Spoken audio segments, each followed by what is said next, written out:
Mana?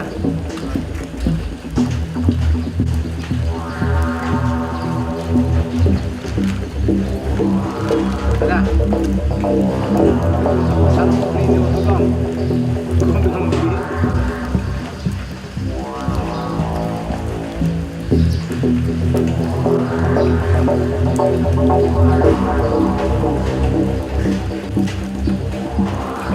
Korban berada di tempat duduk pengemudi dalam kondisi bersandar ke belakang.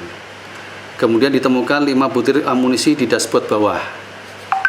Senjata ditemukan di sebelah kiri badan korban di tempat handle rem, dengan selongsong ditemukan di dalam senjata.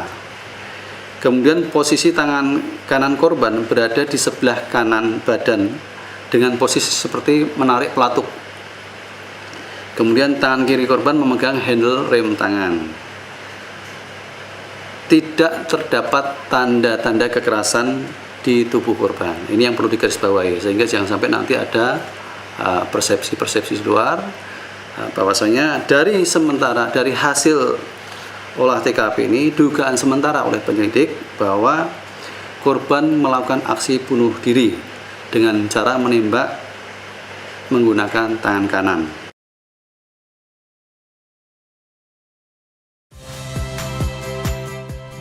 Saya Muhammad Syahreza. Saksikan program-program Kompas TV melalui siaran digital, pay TV, dan media streaming lainnya.